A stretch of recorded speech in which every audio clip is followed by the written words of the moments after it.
Kumusta mga kapatid? Ating inaalala ang pagpanaw sa isang magiting na pare na si Father Richmond. Lampas 3 taon na simula noong niyanig tayo sa nakakalungkot na balita na may isang paring Katoliko ang pinatay habang naghahanda para sa isang misa. Si Father Richmond Nilo ay isang matapang na tagapagtanggol ng ating paniniwalang Katoliko. Naging kura paroko siya doon sa St. Vincent Ferrer Parish ng Saragossa, Nueva Ecija. Bago siya pinatay ay nakapagdaos pa siya ng isang programa na pagbubunyag kung saan ipinapahayag niya ang buong detalye sa pagkatatag ni Felix Manalo sa kanyang sekta na Iglesia ni Cristo. At pagkatapos noon ay tinanggap niya ang hamon ng mga ministro ng INC para sa isang maginoong debate na magaganap sana noong Agosto 31, 2018 doon sa Cabanatuan City, Freedom Park. Ang kanyang katunggali sa debate ay ang bitiranong debatidor at ministro sa Iglesia ni Cristo na si Ramil Parba. Marami ang nag-aabang sa debate iyon dahil kung maalala nyo, si Ramil Parba ay ang ministro na nakadebate rin ni Father Darwin Getiano doon sa Bohol, kung saan nakakaawa siyang sinupalpal sa mga matitibay na argumento ni Father Darwin. Kaya lang, hindi natuloy ang debate dahil nga pinatay si Father Richmond noong Hunyo 10, 2018 doon sa isang kapilya bago pa siya makapagsimulang magmisa. Siya ay itinuturing na bayani at martir sa ating paniniwalang Katoliko. Pero kahit nawala na si Father Richmond, nag-iwan naman siya ng isang mahalagang video na naging isang bangungot para sa mga kaanib sa sikta ni Manalo na Iglesia ni Cristo. Atin ngayong panoorin ang video. Magandang gabi po sa inyong lahat. Una po ay kayo po ay malugod na naming tinatanggap, mga kapatid nating mga Katoliko, kung meron naman pong hindi Katoliko dito. Maligayang pagdating po dito sa pagbubunyag ng katotohanan. Yung pong iba, bunyag ng bunyag, di naman totoo. Ito po, sa totoo lang tayo. At sasabihin ko po sa inyo, lahat ng magsisinungaling dito, tatamaan ng kidlat. Siguro po, sasabihin nyo, nung pong nagpapamigay kami ng imbitasyon para po dito, marami pong ayaw tumanggap. Kasi sabi, ayoko ikang pumunta dyan sa Iglesia ni Cristo. Tapos yung nabasa nila si Father Richmond Nilo, na naging miyembro na ECA ng Iglesia ni Cristo yung pare. Ano? Siguro po magtataka kayo, bakit ganito ang tema ng ating pag-uusapan ngayong gabi? Ang tema na ating pag-uusapan ngayong gabi ay ang tunay na Iglesia ni Cristo, Roma 16:16. Alam niyo po, nung nakaraang Pebrero, ako po ay inanyayahan, dali lang po hanapin ko po yung text. Inanyayahan po ako, hindi ko po alam kung ito ay ministro o manggagawa lang sa Iglesia ni Cristo. Ang pangalan niyo po ay si Ka Robert. Ano? Si Ka Robert po, inanyayahan po ako. Sabi po niya sa akin, makipagdebate daw ako sa mga ministro niya. Ano? Ngayon, hindi ko po alam nga kung siya ay ministro o kung ano man siya. Sabi ko sa kanya, hindi ako nakikipagdebate. Sabi niya, bakit? Kasi sabi ko, pag nagdebate tayo, wawasakin mo yung sasabihin ko at wawasakin din kita. Sigurado ako doon. Ano ba ang pinakalayunin ng debate? Sabi niya, para daw malaman ang katotohanan ng mga taong nakikinig. Yan po yung sinabi sa akin ni Ka Robert. Hindi ko po alam kung siya ministro, pero sigurado ako, Iglesia ni Cristo. Sabi po niya, kaya tayo magdidebate, Mr. Nilo, ay para malaman ng mga tao yung katotohanan tungkol sa pananampalataya. Sabi ko po sa kanya, so katotohanan ng hanap nyo? Abay, oo naman, yun ang pinakamahalaga. Okay, sabi ko, meron ako sa inyong proposal para hindi na tayo magkakasakitan. Ano? Kasi kako, pag nagdebate tayo, magkakasakitan lang tayo ng loob. Ano? Ganito ako po ay nag-propose kay Ka Robert. Pupunta ako sa inyong kapilya, imbitahan mo lahat ng ministro nyo, imbitahan mo lahat ng miyembro ng Iglesia ni Cristo, sasabihin ko sa harap nyo kung bakit kami ang tunay na simbahan, ang simbahang Katolika, at pagkatapos ko magsalita, lahat ng gustong magtanong, tanungin ako. At pagkatapos nun, ikaw naman kako, papupuntahin kita sa aming simbahan, dyan sa San Vicente Ferrer Parish, magsasalita ka sa harap ng kahit kako, 1,000 Katoliko, papupuntahin ko. Total naman kako, kayo, mga Iglesia ni Cristo, hinahakot yung mga Katoliko sa kapilya nyo, para hindi na kayo mahirapan, pumunta yung pinakamahusay na ministro nyo sa simbahan namin at magpahayag kung ba't kayo ang tunay na simbahan. Okay ba kako yun? Sabi po ni Ka Robert, bay maganda yan. Ano? Kasi kako, katotohanan ng hanap natin, di ba? Ang alam niyo po ginawa ko, nung sinabi niyang maganda yan, nagpaalam po ako sa obispo. Sabi ko, Bishop, iimbitahan ko yung ministro ng Iglesia ni Cristo magsasalita sa loob ng simbahan. Sabi po ng obispo, sige. Ano? Alam niyo po, hindi pumayag. Hindi pumayag kasi daw bawal sa Iglesia ni Cristo na may magsalita sa loob ng kanilang kapilya na hindi ministro. Ngayon, sabi ko nga sa kanya, kung katotohanan ang nais natin, dapat imbitahin niyo ako dyan at ako ay pupunta. Pero kung talagang katotohanan ang hanap niyo, itrompa niyo yung sinasabi niyo sa mga tao. Ano? At ngayong gabing ito ang pag-uusapan natin. Ang tunay na Iglesia ni Cristo. Pero mga kapatid, bago natin pag-usapan yan, kung mapapansin nyo, ang dami-dami ng miyembro ng Iglesia ni Cristo at madalas doon, ang mga miyembro niyan, mga Katolikong mababaw ang pangunawa sa ating pananampalataya. Pero bago tayo pumunta dyan, ang tanong natin ngayon ay, bakit ba paniwalang-paniwala ang mga miyembro ng Iglesia ni Cristo kay Felix Manalo, kay Iranio Manalo, at ngayon kay Eduardo Manalo? Tinanong ko po yung aking tiyahin. Meron pong ngayon tiyahin, kapatid ng tatay ko, lahat sila Iglesia ni Cristo. Sabi ko, bakit baka ako paniwala kayo dyan sa mga Manalo? Alam niyo ba sabi sa akin? Ba't hindi kami maniniwala, yan ang sugo. Yan ang sugo sa huling panahon. Yan ang anghel na itinalaga ng Diyos para ibangon na muli ang tunay na Iglesia ni Cristo. Sa makapid, lahat po ng miyembro na Iglesia ni Cristo, mga ministro, naniniwala na si Felix Manalo ang sugo. Ano? Kaya nga, bago natin himay-himayin ang banal na kasulatan, meron muna tayong dapat malaman. Ano yon? Ito. Ang tamang paraan ng pagsusuri at pagpapaliwanag ng banal na kasulatan base sa pamantayang inilahad ng mga dalubhasa sa banal na kasulatan sa buong mundo. Bakit po kailangan yan? Alam niyo mga kapatid, ang Bible, yan ay salita ng Diyos. Lahat ng pastor, ministro, pare, lahat ng nagtatayo ng sekta naniniwala, yan ay salita ng Diyos. Hindi natin yan tinututulan at hindi natin yan sinasalungat. Pero, kahit yan ay salita ng Diyos, hindi mo pwedeng tratuhin yan na parang kang bumabasa ng social studies na libro. Hindi mo pwedeng tratuhin yan na parang kang nagbabasa ng math book o kaya ng teleserye o telenovela. Itong aklat na ito, kahit yan ay salita ng Diyos, kapag hindi mo pinag-aralang mabuti, mapupunta ka sa impyerno. At marami ng taong napunta sa impyerno dahil sa maling pagpapaliwanag ng salita ng Diyos. Pag po sinabi kong mga dalubhasa, sino ba yon? Ayan. O yung mga Katoliko at hindi Katoliko, kung hindi nyo po kilala yung mga taong nakasulat ang pangalan dyan, hindi po yan mga Katoliko lahat. Iba-iba po yan. May Katoliko, may Anglican, may Protestante, pero lahat ng yan kilala sa buong mundo bilang mahusay at dalubhasa sa banal na kasulatan. O, yung mga, lalo na mga Iglesia ni Cristo dito, baka hindi nyo kilala to. Baka kilala nyo lang ng mga tagapagpaliwanag ng salita ng Diyos yung mga ministro nyo. Tanungin nyo yung mga ministro nyo, sino po baka mo itong mga tao na to?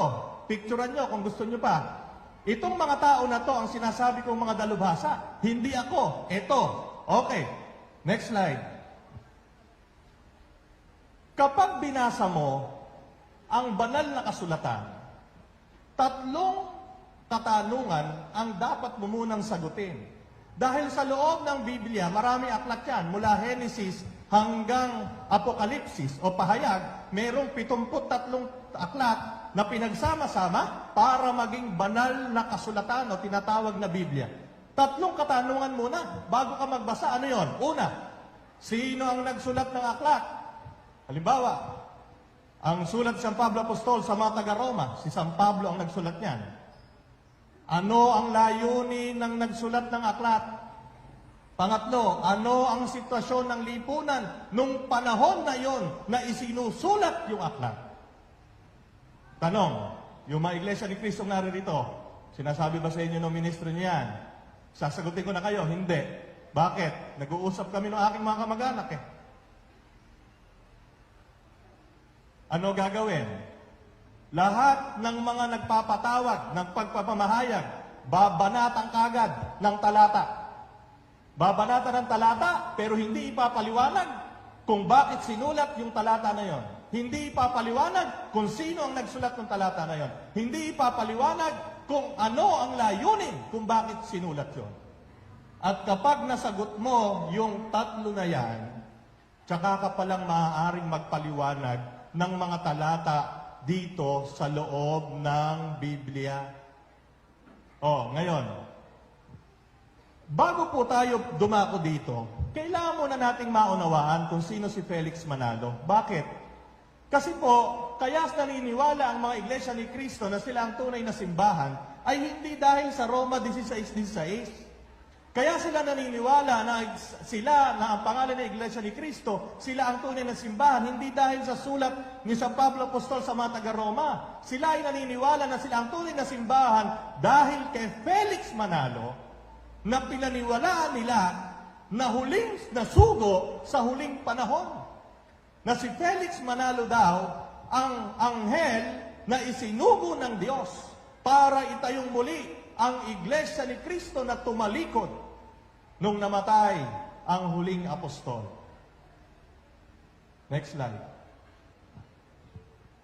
Ang pagbubunyag ng katotohanan. 2 ang ating sasagutin. Una, si Felix Manalo ba ang anghel na tinutukoy sa Apokalipsis 7:2? Yan po ang basihan nila. Ewan ko kung naka-attend na kayo ng pamamahayag. Sigurado ito ang sasabihin. Yung mga iglesia ni Cristo naririto. Di ba? Ito ang basihan nyo kung bakit si Felix Manalo ang anghel na sugo. Apokalipsis 7, 1 hanggang 3. Pero particularly, 7:2. Yung po Apokalipsis, ang isa pang pangalan niyan, Pahayag. Meron pong Biblia, tinatawag yan ang pagbubunyag. Pero sa lumang Tagalog, Apokalipsis ang tawag. Okay. Yan yung una nating ibubunyag. Si Felix Manalo ba ang anghel na tinutukoy sa Apokalipsis?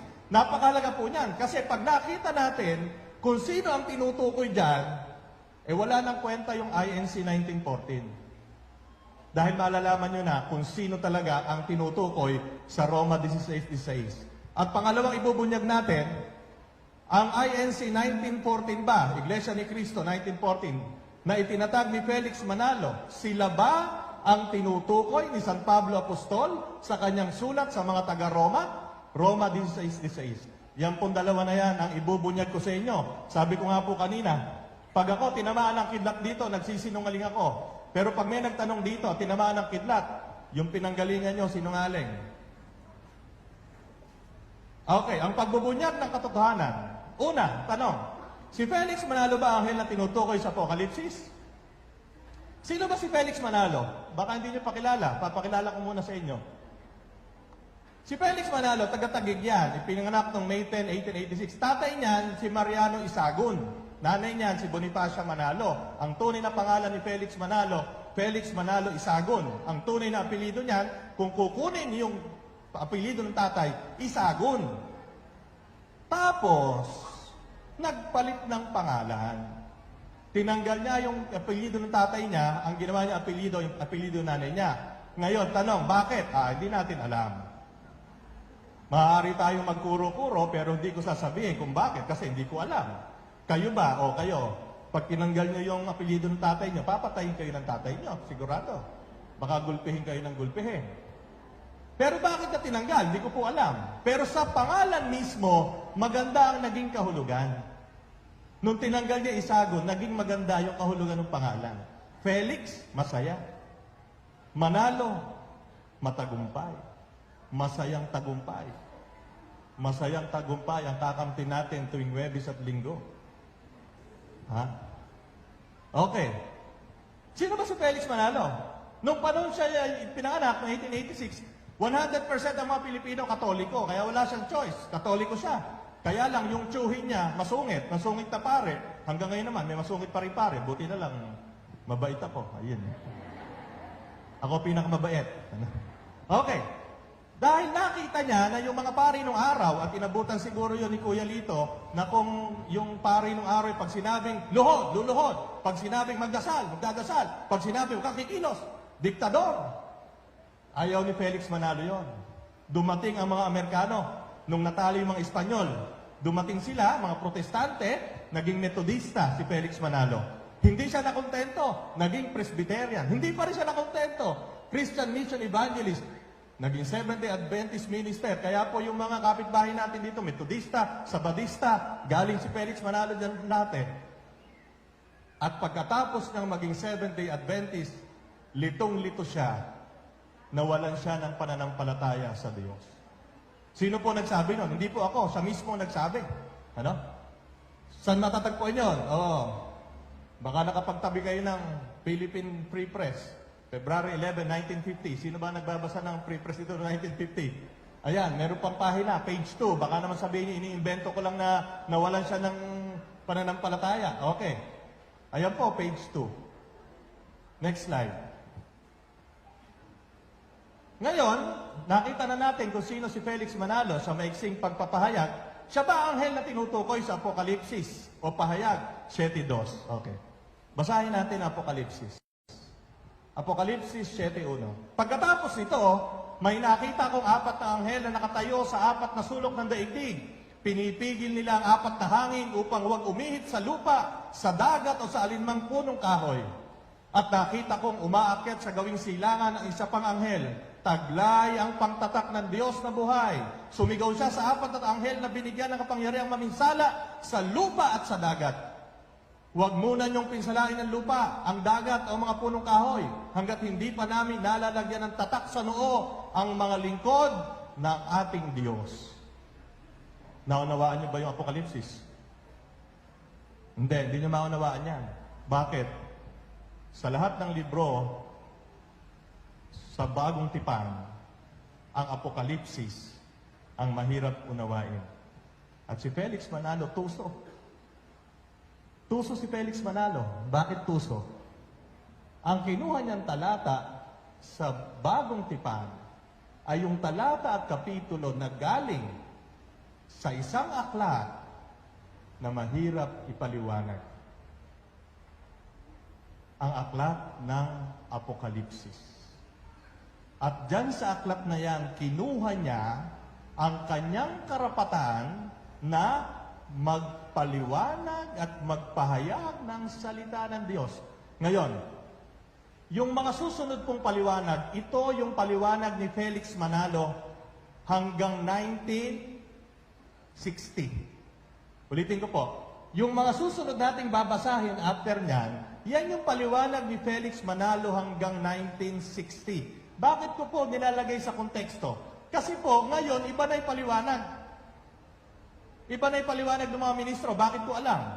Kasi nung nabasa ko yung paliwanag ni Felix Manalo at nakakwentuhan ko yung pinsang buo kong Iglesia ni Cristo, iba na paliwanag nila. At palagay ko, mamaya may magtatanong. Sasabihin, hindi na ganon. Pero ito po ang paliwanag ni Felix Manalo. At lalaban po ako ng putulan, kahit anong papuputol ko.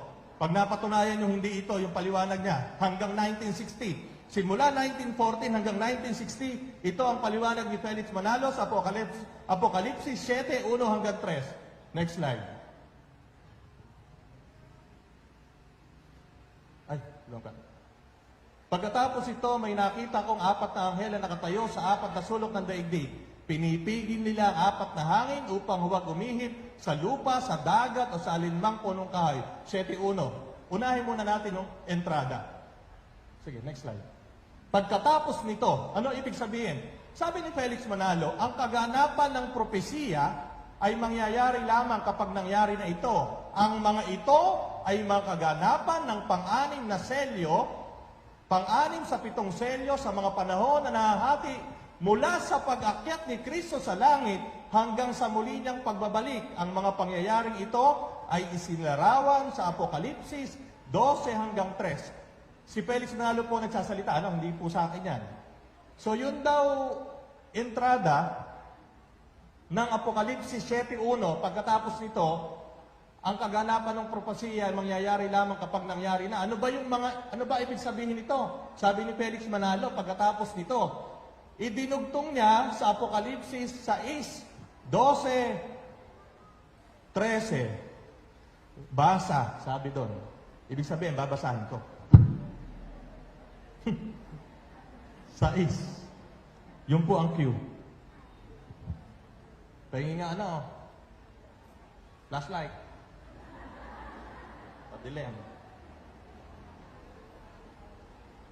Okay, ito po ang Apokalipsis 12.13 na sinabi ni Felix Manalo, mga kaganapan ng propesiya ay dapat mangyari sa pagitan ng pag-akyat ng ating Panginoon Jesucristo hanggang sa muli niyang pagbabalik. Yun yung time frame. Ano sabi dito?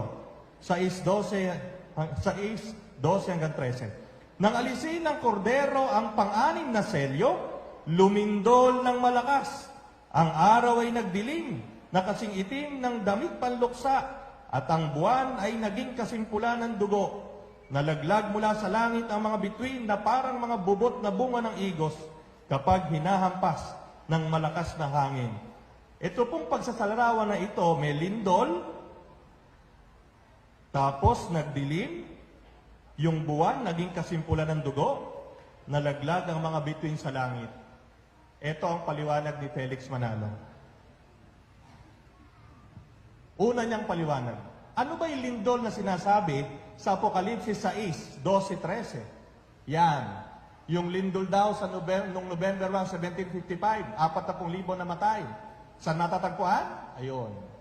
Ang pagdilim ng araw noong May 19, 1780. Ang buwan ay nagparang dugo, May 19, 1780. Ang pagbagsak ng mga bulalakaw, mga falling stars, na nakita sa North America, Mexico at isla ng Jamaica noong November 13, 1833.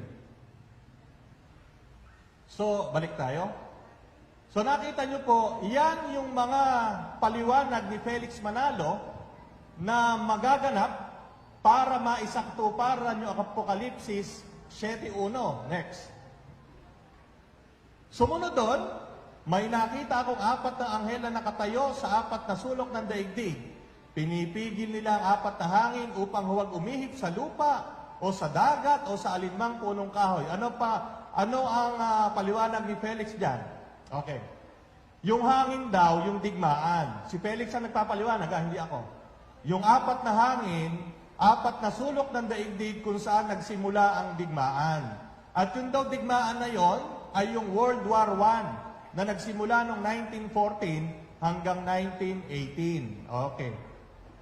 4 na anghel. Ito ang paliwanag ni Felix Manalo. Yung 4 na anghel daw na nasa Apokalipsis 7, 1 hanggang 3, ito yon yung 4 na tao daw. Sino yung mga tao na yan? Si Lloyd George, Prime Minister ng United Kingdom, si Clemenceau, President ng France, si Orlando, Premier ng Italy, at si Woodrow Wilson, Presidente ng USA. Yan yung mga binabanggit na paliwanag ni Felix Manalo nung panahon na yon ng 1914. Okay, next. 4 na anghel, pinipigil ang 4 na hangin. Sabi ni Felix Manalo, yung 4 na taong nabanggit, sila ang gumawa ng Treaty of Peace para matapos ang digmaan. Kasi nga, di ba, yung hangin para kay Felix digmaan. Yung 4 na hangin, 4 na sulok ng daigdig, kung saan nagmula ang digmaan, sabi ni Felix. At yung 4 na tao na yon, yung Prime Minister ng United Kingdom, Presidente ng France, Premier ng Italy, Presidente ng USA, noong 1918, sila yung gumawa ng Treaty of Peace para matapos ang digmaan. Yun ang paliwanag ni Felix. Next. Ito na ang pamatay. 7.2. At nakita kong umaakyat sa gawing silangan ang isa pang anghel, taglay ang pantatak ng Diyos na buhay. Sumigaw siya sa apat na anghel na binigyan ng kapangyarihang maminsala sa lupa at sa dagat. Isa pang anghel. So may apat na anghel, di ba? Hawak-hawak yung mga hangin, pinipigil. Meron pang dumating, isa pang anghel. Ano ba yung anghel na yon? Sabi ni Felix, yung anghel daw na yon ay isang sugo na binigyan ng gawain para maging lingkod ng Diyos. At yan ay kanya pang pinatibay sa pagbasa niya ng Apokalipsis 1:16, 1:16, 2:1 at Daniel 12:3. Itong isa pang anghel na ito ay hindi espiritual, sabi ni Felix Manalo. Hindi ito espiritual na anghel na nasa isip natin. Ang anghel na ito ay tao na isinugo para ipahayag ang salita ng Diyos. Yan ang sinasabi ni Felix Manalo nung nangangaral siya. Okay. Taglay ang pangtatak ng Diyos. So yung isang anghel bumaba, taglay ang pangtatak ng Diyos. Sabi ni Felix Manalo, ang ibig sabihin ng taglay ang pangtatak ng Diyos, ang pangtatak ng Diyos ay ang mga turo at aral ng sugo. No? Yun ang sabi ni Felix Manalo. Okay, next. Ang isa pang anghel na taglay ang pantatak ng Diyos ay ang ministro na isinugo ng Diyos upang ipangaral ang tunay na ebanghelyo. At ang ministro na yon ay si Felix Manalo na nagsimulang mangaral noong 1914 sa pasimula rin ng unang digmaang pangdaigdig at nagtatag na muli na Iglesia ni Cristo na sinira at winasak ng Iglesia Katolika Apostolika Romana. Pasugo, July 1953, page 36 to 40. Sino po dito ang college na noong 1953? Sinabi po yan. Si Felix Manalo po nagsabi niyan. Siya ang sugo. O yan. At siya ang nagtatag. O, next. Ito pa. Umaakyat sa gawing silangan. Yung anghel, umaakyat sa gawing silangan. Sabi ni Felix Manalo, yan daw, ibig sabihin niyan, lugar kung saan manggagaling ang sugo. Silangan. Ibig sabihin daw ng silangan kung saan tumatama ang unang sikat ng araw. Tanong, anong bansa ba yon? O, eto. Eto sabi ni Felix Manalo sa Ingles. Kung gusto nyo pong i-check, hindi ko po, eto po, i-check nyo. Kung meron, Kuya Lito, baka meron ka pa nito. New International Encyclopedia, Volume 18. 1950 plus. Sabi ni Felix Manalo sa Ingles, siya po nagsasalita niya na, kino-quote ko siya, if we answer the question ourselves, it is possible that you will not believe us. Here is what New International Encyclopedia says. Which country in the East is the first to be struck by the rays of the sun? Question mark. The Philippine Islands, an archipelago forming the most northern group of islands in the Malaya Northeastern Archipelago. It lies within the wholly within the tropics. New International. Yan. Sabi ni Felix Manalo, o teka ha, hindi ako magsasabi sa inyo na Pilipinas ang tinutukoy sa Apokalipsis 7, 1 hanggang 3. Babasahin ko sa inyo, eka, ni Felix. O ayan, sinabi mismo na encyclopedia. Ay, teka, balik. Which country in the East is the first to be struck by the rays of the sun? The Philippine Islands. So, yan, eka. Hindi ako nagsabi. Sabi ni Felix. Yan, sinabi ng encyclopedia. Geography. Ang unang tinatamaan ng sikat ng araw, Pilipinas.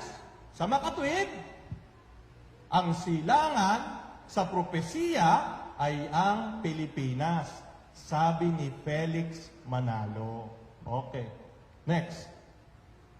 Tanong, pero totoo ba ang paliwanag ni Felix Manalo sa Apokalipsis 7, 1 hanggang 3? O yun, SF, mga kapatid, totoo ba? Lahat po ng nakadalo dito ng pahayag na ito ang topic, nag-isip ba kayo? Totoo kaya sinabi niya? Saan ba niya hinugot yun? Sige nga, tingnan natin. Una, dalawa ang gagamitin natin dito mga kapatid. Sabi kasi nung kaibigan kong diakono, si Israel Ocampo, tiga Haen, magtotalk daw ako ngayon, puro daw opinion ko lang sasabihin ko. Dalawang gagamitin nating pamamaraan para mas masaya. Una, common sense. Mamaya, yung Bible. Okay, may Bible to. Common sense muna. Yung common sense, hindi po napag-aaralan yan. At hindi rin po na ituturo ng mga magulang yan. Kung marami kang na nainom ng bata, mas mataas ang common sense mo kaysa sa uminom ka ng agiw sa dapog. Okay. Gamitin natin ang common sense. Oh, eto. Pagkatapos nito, ayan ha, oh yan. Ang kaganapan ng propesiya ay mangyayari lamang kapag ito ay etc. etc. Babasahin ko po ulit sa inyo. Okay, next. Alam niyo na yan. Nagbigay si Felix Manalo ng mga pangyayari sa kasaysayan ng mundo na mayroong lugar na pinangyarihan at mga petsa ng pangyayari. Di ba? Sabi sa Apokalipsis 6, 12 hanggang 13, lumindol. Yung buwan umitim, nagdilim, yung buwan naging kulay pula, yung araw dumilim, yung mga bituin nagkalaglagan. Yun ang sinabi niya. Eto, tingnan natin. Sabi niya, lindol sa Lisbon, ang kanyang example. Tanong, next. Ang lindol sa Lisbon, ang sinabi ni Manalo, nakaganapan ng Apokalipsis 6:12. Pero kung titingnan mo sa kasaysayan ng mundo, may mas malalaking lindol pang nangyari maliban sa Lisbon. Kasi ang contestion ni Felix Manalo, simula nung umakyat sa langit si Kristo, hanggang sa kanyang muling pagbabalik, second coming, may mga mangyayaring mga kaganapan sa mundo. At yon ay nakapaloob sa Apokalipsis 6:12 hanggang 13. Ito ang sinabi niya example na lindol. Ngayon ang tanong doon, ang dami pang malalakas na lindol. Sa Manila, 1880, 1937, lakas niyan. Tokyo, Yokohama, 1923. San Francisco, 1906, nabiyak ang lupa dyan. Tanong, bakit yung Lisbon ang kanyang pinili? Ano? Ang usapan, yung pangyayari sa pagitan nung panahon na umakyat si Kristo sa langit at panahon ng kanyang muling pagdating. Ano na ngayon? 2017, di pa dumadating si Kristo. Yun ang isipin natin. Isip-isip. Next. Ang pagbagsak ng mga bulalakaw na nakita sa North America, pagbagsak ng falling stars. Yan. November 13, 1833. May problema dyan. Bakit? Sige, next slide. Ang pagbagsak ng mga shooting stars na sinasabi ni Felix Manalo, hindi mahalaga yung date na yon na nakita sa Jamaica at North America. Bakit? Kasi every 30 years, yung mga shooting stars bumabagsak ng maramihan. Tuwing 30 taon. Yung sinasabing pagbagsak ng mga bituin na binabanggit sa Apokalipsis 6, 12, 13, ay patungkol sa pangalawang pagbabalik ng ating Panginoon. Ibig sabihin, pag nagbagsakan ng mga bituin na yan, tatabunan tayo ng mga bituin. Bakit ko alam? Ayan, babasahin natin. Basa, Eka. Basahin natin. Ano ba sabi? Mateo 24, 29 hanggang 30. Sige, tingnan natin.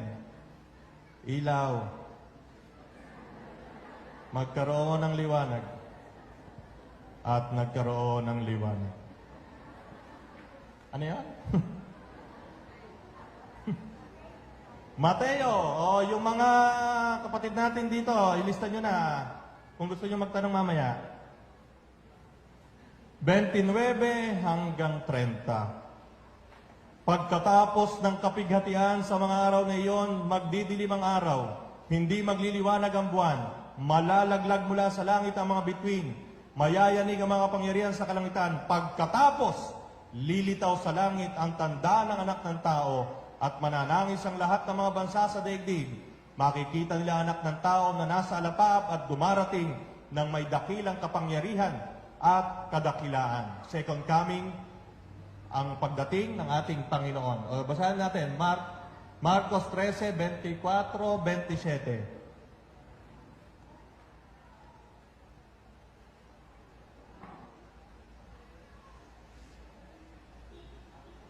Subalit sa mga araw na iyon, pagkatapos ng kapighatiang iyon, magdidilim ang araw, hindi magliliwanag ang buwan, malalaglag mula sa langit ang mga bituin, at magugulo ang kapangyarihan sa kalawakan.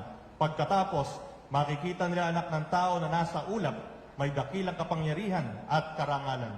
Kapag binasa niyo po yan, yung sinasabi sa Apokalipsis 6, 12 hanggang 13, ay hindi yung sinabi ni Manalo na nasaksihan ang pagbagsak ng bulalakaw sa North America, sa Jamaica, sapagkat ang pagbagsak ng mga bituin na sinasabi diyan ay yung pangalawang pagbabalik at paghuhukom ng ating Panginoon. Next. Kung itutuloy ni Manalo ang pagbasa sa Apokalipsis 6, 12, 13 hanggang 14, 17, patay na siya. Patay si Felix Manalo, pero hindi niya tinuloy. O yung mga kapatid natin, Iglesia ni Cristo dito, di ba? Natapos lang si Felix Manalo sa 6, 12, 13, pero hindi niya babasahin yung 14 hanggang 17. Bakit? Ano nakapaloob doon? Basa. Babasa pala ako. Dito ba? Babasa. Wala pala doon. Babasa ulit. Yung kasi ang cue, pag may basa, dito kukunin. Liwanag. Mabuhay tayo sa liwanag. Ano ba yon? 6, 12. Okay. 14 na. Ito po ang kasunod ng 12-13. Matapos malaglag yung mga bituin, sabi sa 14 hanggang 17, naglaho ang langit na parang kasulatang inirolyo at nawala sa kanilang dating kinalalagyan ang mga bundok at mga isla. Nagtago sa mga yungin na bato ang mga hari sa lupa, ang mga gobernador, mga pinuno na hukbo, mayayaman, makapangyarihan at lahat ng tao, alipin man o malaya. At sinabi nila sa mga bundok at sa mga bato, tabunan ninyo kami at ikubli nyo kami sa mukha ng nakaupo sa trono at sa puot ng kordero, sapagkat dumating na ang kakilakilabot na araw ng pagbubuhos ng kanilang puot at sino ang makakatagal sa harap nito. Napakinggan niyo po ba?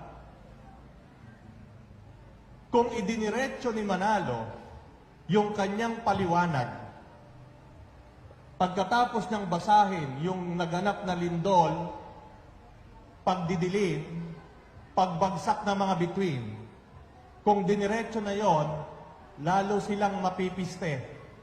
Bakit? Sapagkat kapag binasa mo ang 14, 17, hindi ko alam kung saan siya kukuha ng mga pangyayari dito sa lupa na nagganap na kung saan nangapiste ang lahat ng tao at tinabunan ng bundok. Chap-chap kasi. Chap-chap boy si Manalo. Chap-chap. Okay. Next. Ito po yun. Naglaho ang langit na parang kasulatang inirolyo at nawala sa dati nilang kilalagay ang mga bundok. Next. Nagtago sa mga yungib ang lahat ng tao. Next. Sinabi nila sa mga bundok, tabunan nyo kami, kubli nyo kami. Bakit? Ba't sila nagpapatabon? Kasi darating na ang kordero. Bakit? Ano mangyayari? Next. Pagbubuhos ng puot at sino ang makakatagal sa harap nito? Second coming.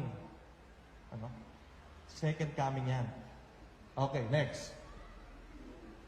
Ipinapakita ng mga talatang ito na wala sa konteksto si Manalo sa pagpapaliwanag niya ng Apokalipsis 6, 12, 13. At mali ang pagpapaliwanag niya ng Apokalipsis 6, 12, 13 sa kabuuan ng Apokalipsis 6, 12 hanggang 17. Out of context si Manalo.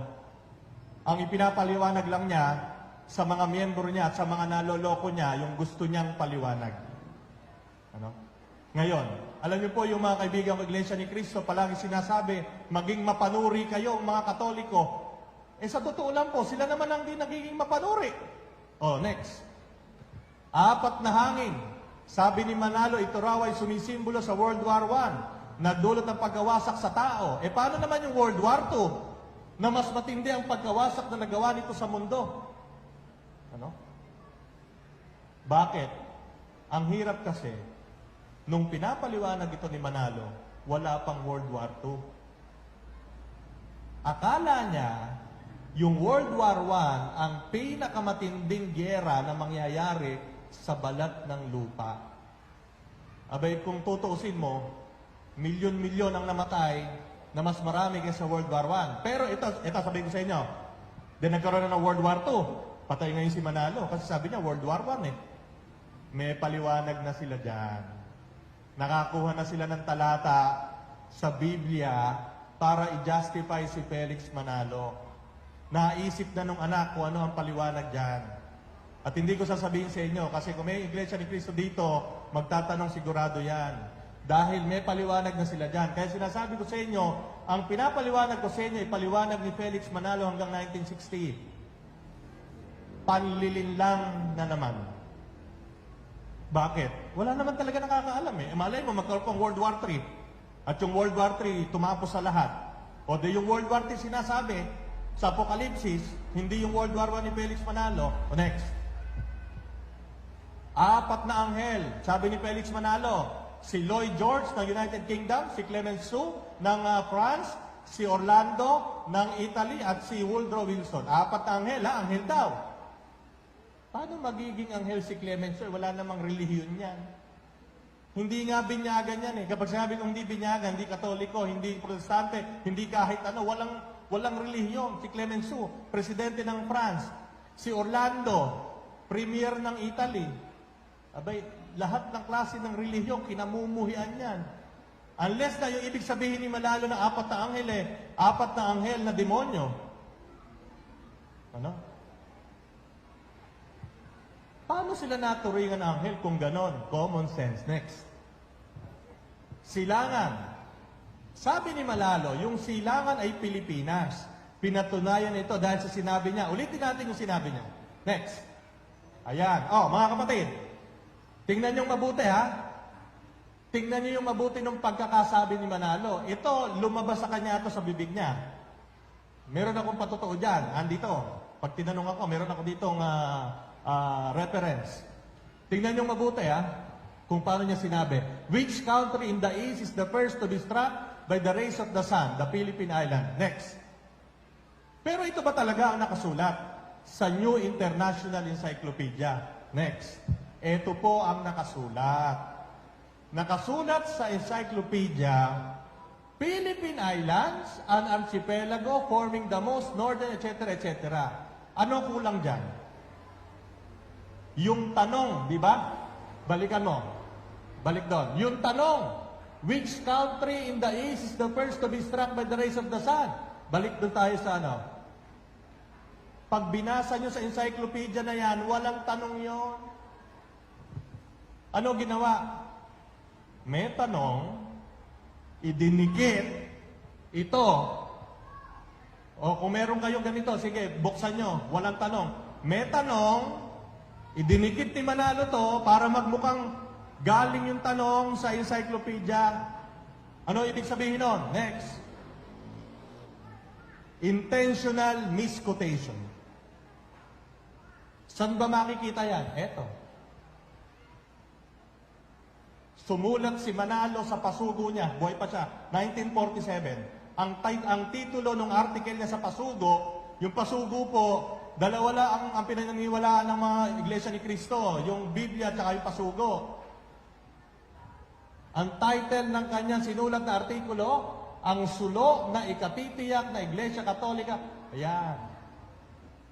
Intentional misquotation, ginamit bilang ebidensya para sabihin na ang Pilipinas ang tinutukoy sa Apokalipsis 7:2 na yung anghel na galing sa silangan sa Pilipinas, siya yun, matatagpuan ng panlilinlang na yan. Ayan, picturean nyo.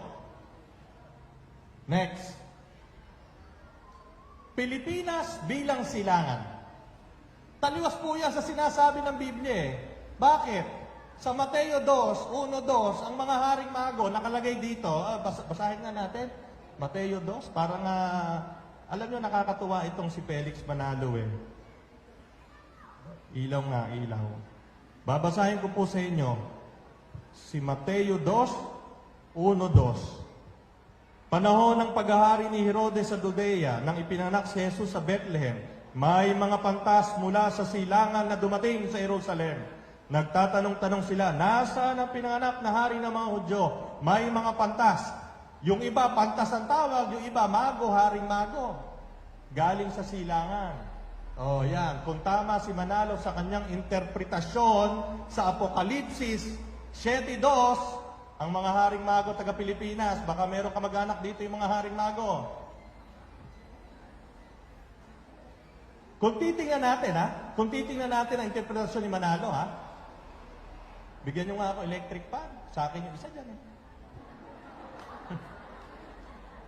Ako nag-request ka na eh.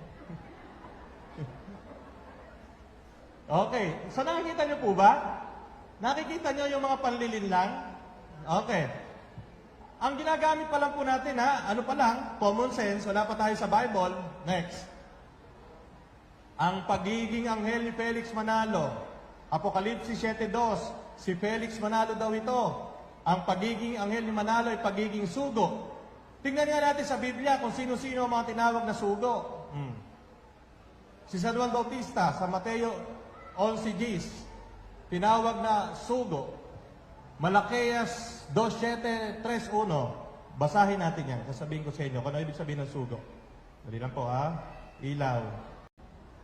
Malakias 2:7. Ano sabi? 2:7. Tungkulin ng mga pari na ituro ang tunay na kalaman tungkol sa Diyos. Sila ang dapat sanggunian ng mga tao tungkol sa aking kalooban, sapagkat sila ang mga sugo ni Yahweh na makapangyarihan sa lahat. Yung mga pari nung panahon ng mga Hudyo, sugo ni Yahweh sa 2:7. Ngayon sa 3:1, ano sabi sa 3:1? Sabi ni Yahweh na makapangyarihan sa lahat, ipapadala ko ang aking sugo upang ihanda ang daraanan ko, at si Yahweh na inyong hinahanap ay biglang darating sa kanyang templo. Sa mga tuwid, lahat ng sinugo ng Diyos ay maaaring tawaging anghel. Basta isinugo ka ng Diyos, ikaw ay anghel, sapagkat ang pagiging anghel ay hindi lamang yung espiritu sa langit. Ang pagiging anghel ay pagsusugo sa iyo ng Diyos na mayroon kang isang responsibilidad na ipahayag ang salita ng Diyos. Next. Ang pagiging anghel ni Manalo ay hindi base sa tunay na mensahe ng Biblia. Ito ay nakaugat lamang sa sarili niyang paliwanag ng Biblia at sarili niyang opinyon. Ulitin ko po, makinig. Ang pagiging anghel ni Manalo ay hindi base sa tunay na mensahe ng Biblia. Ito ay nakaugat lamang sa sarili niyang paliwanag ng Biblia at sa sarili niyang opinyon. Next slide. Sabi ni Manalo, ang anghel sa Apokalipsis 7:2. Pero tumigil na siya ng pagbasa at pagpapaliwanag sa Apokalipsis 7:3. Ano po ba yung Apokalipsis 7:4? Kasi po si Manalo, Felix Manalo, nakapokus siya sa 7:1-3, pero hindi niya babasahin yung 7:4. Bakit? Ano ba yung 7:4? Tingnan nga natin, Apokalipsis 7:4. Ay maligayang pagdating po ang mga kapatid nating ministro na galing sa Iglesia ni Cristo. Maligayang pagdating po dito sa ating pagtitipon. 7:4. Ano po ba nakasulat sa Apokalipsis 7:4? At narinig ko ang bilang ng mga tinatakan, 144,000 buhat sa 12 lipi ng Israel. Tigla 12,000 mula sa bawat lipi. Bilang ng tinatakan. Okay. So sa 7:4 po, tinatakan ang lipi ng Israel. Sa 5-8, tigla 12,000 mula sa bawat lipi ng Israel. Ngayon, ang tanong po doon, sa Apokalipsis 7:1-3, sinasabi ni Felix Manalo na siya yon. Sa Apokalipsis 7:4, sinasabi doon na yung anghel na yon, tinatakan ang lipi ng Israel. Okay? So ngayon po, tingnan natin yung flow, yung way ng argument ni Felix Manalo. Next. Gusto ko pong basahin sa inyo yung unang kopya ng Article of Incorporation noong 1914 na isinumite ni Felix Manalo sa SEC. At dito po makikita na noong 1914, wala siyang balak ipahayag ang Ebanghelyo sa labas ng Pilipinas. Okay. Babasahin ko po sa inyo. Ito po ay nakasulat sa salitang Espanyol. Kaya po pinatranslate ko. Ano? Sandali lang po Hindi po ako masyadong mahusay mag-Espanyol Okay. Ano po sabi dito sa Article of Incorporation ng 1914? Babasahin ko po sa inyo sa Espanyol. Baka po nakakaintindi iba sa inyo ng Espanyol. Sabi dito, los fines para los cuales se ha formada la sociedad no era otra más que para propagar las doctrinas y sabias enseñanzas del Evangelio de Cristo en todo el archipiélago filipino, y como tal su existencia dependerá de la caridad pública. Sa English po, ang sabi po nung nag-translate, doon po sa Article of Incorporation noong 1914 ni Felix Manalo, that the ends for which it has formed the society was no other than to propagate the doctrines and the teachings you did not know from the gospel of Christ in all the Philippine archipelago, and as such, its existence will depend from the public charity. Nung pong isinpinayo ni Felix Manalo ang Iglesia ni Cristo noong 1914 at isinumiti niya ang Article of Incorporation, ang nasa isip lang po niya at nung miyembro nung Board of Trustees, ipopropagate lang daw yung gospel ni Jesus Christ na hindi nyo pa nalalaman dito sa Pilipinas. Ano? Pero sa Apokalipsis 7:4, ang sabi doon, yung anghel tatatakan yung lipi ni Israel. Tanong, kailan sinabi ni Felix Manalo na ang Iglesia ni Cristo 1914, na itinatag niya noong 1914, ay magpapahayag ng salita ng Diyos maliban sa Pilipinas, ilalabas sila? Noong 1948. Noong 1948, inamyendahan nila ang kanilang Article of Incorporation. Nag-meeting ang mga sanggunian o tinatawag ng Board of Trustees.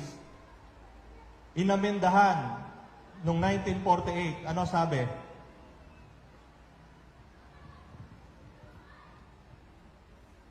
That the religious corporation has for its object the propagation of the pure and undefiled doctrines and teachings of the gospel of Christ in the Philippines and in other places.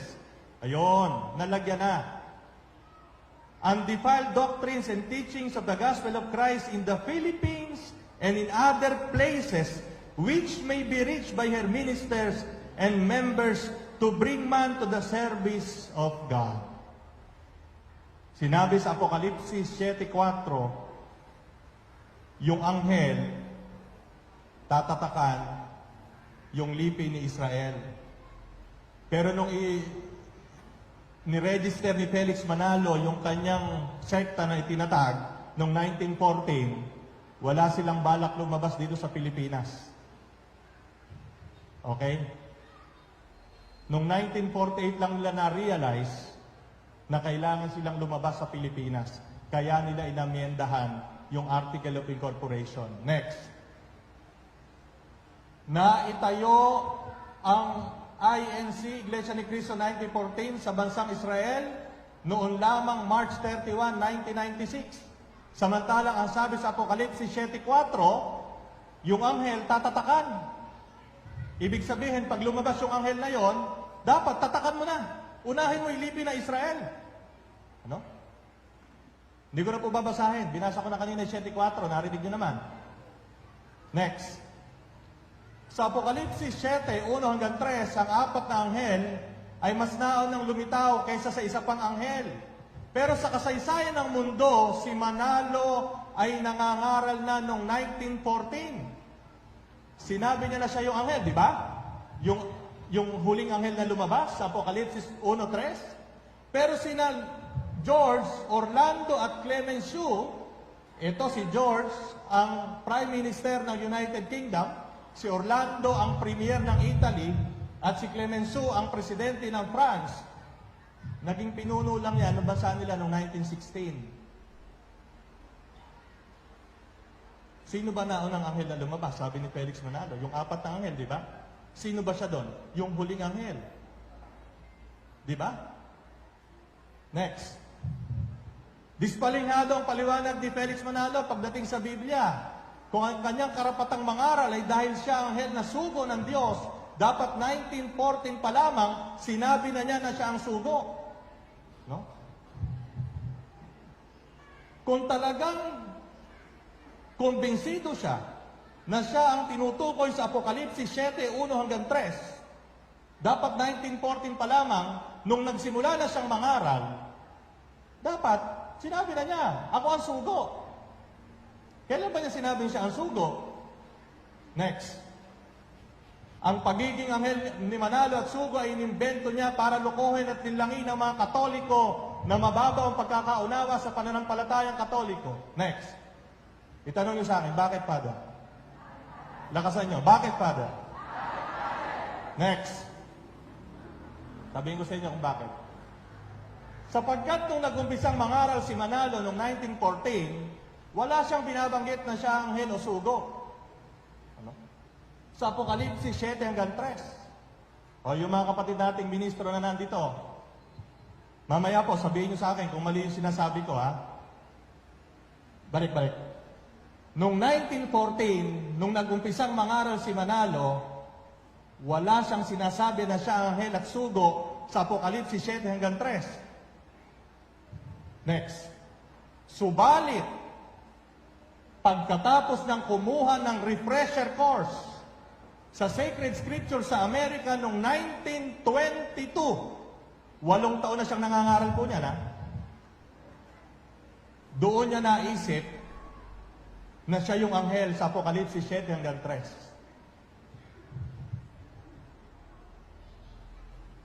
Saan ang basihan? Ayan. Ito, mga kapatid. Ito, aklat na to, 1956. Basahin nyo. Nandun yung mga direct statement ni Felix Manalo. Direct quotation. Next. Noong 1924, 10 taon makatapos siya magsimulang mangaral, sinabi na ni Manalo sa publiko na siya ang anghel na tinutukoy sa Apokalipsis 7:2. So yun po mga kapatid natin, mamaya po, itama niyo po ako kung yung mga data kong sinasabi ay mali. Next. At noong 1927, sa pagpupulong ng mga kasapakat sa Tinajeros, Malabon, Rizal, ginawa niya ang kanyang official declaration, ang kanyang pagiging anghel at sugo sa bahay ni Mr. Rosendo Simon at sinaksihan ng mga Board of Trustees, si Teodoro Santiago, Justino Casanova, Maximo Valenzuela, Norberto Cruz, Igmedio Zabala, at marami pang kasabwat. At kung mapapansin nyo po, sa sanggunian na Iglesia ni Cristo, makikita nyo yung mga apelyido na yan. Next. Apokalipsis 7:2. At nakita ko umakyat sa gawing silangan ng isa pang anghel, taglay ang pantatak ng Diyos na buhay. Sumigaw siya sa 4 na anghel na binigyan ng kapangyarihan maminsala sa lupa at sa dagat. Ibig bang sabihin nito, sinigawan ni Manalo si George, na Prime Minister ng Great Britain, si Orlando, si Clemenceau? Paano niya sila masisigawan? Nasa Pilipinas siya. Hindi rin naman sanay si Manalo ng French at Italian. Next. Masisigawan lamang ni Manalo bilang anghel ang 4 na anghel sa panaginip, sapagkat siya ay nabubuhay sa panaginip noong panahon na yon. Hinto po muna tayo. Yung pong sinabi ko sa inyo, ang una natin ginamit, common sense at factual data. Dumako po tayo ngayon sa banal na kasulatan. Pero ulitin ko po, ang pamantayan sa pagpapaliwanag ng banal na kasulatan ay dapat nakaugat sa pamantayan na sinang-ayunan ng mga dalubhasa sa banal na kasulatan ng buong mundo. Hindi lang po ng mga Katoliko, kundi lahat ng dalubhasa sa banal na kasulatan. Ano? Hindi lang opinyon ng tao. Gamitin naman natin ang banal na kasulatan. Next. Apokalipsis 6:12 hanggang 17. 7:1 hanggang 4.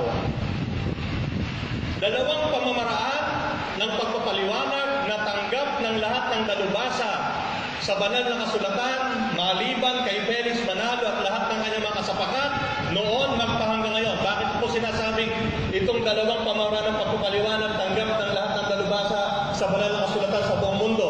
Kasi po alam niyo mga kapatid,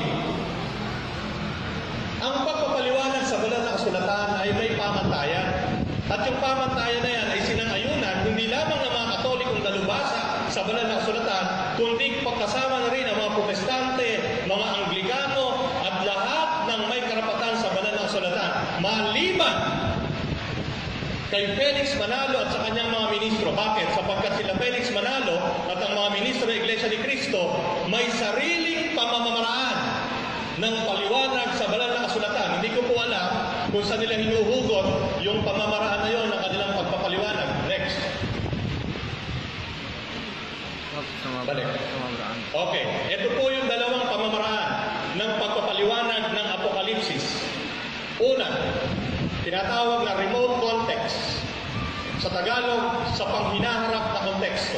Pangalawa, proximate context. Sa Tagalog, sa pangkasalukuyan na konteksto.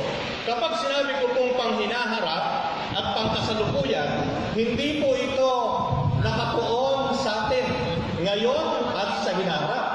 Ang ibig pong sabihin ng panghinaharap na konteksto at pangkasalukuyan na konteksto, ito po ay nakatuon sa aklat na ating susuriin at ipapaliwanag. Ano yon?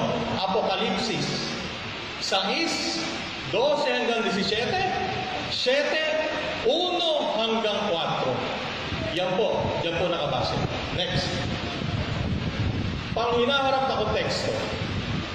Sa Apokalipsis Kapitulo 6 at Kapitulo 7, ipinapakita ang pangitain ng 7 selyo na isa-isang binuksan ng kordero.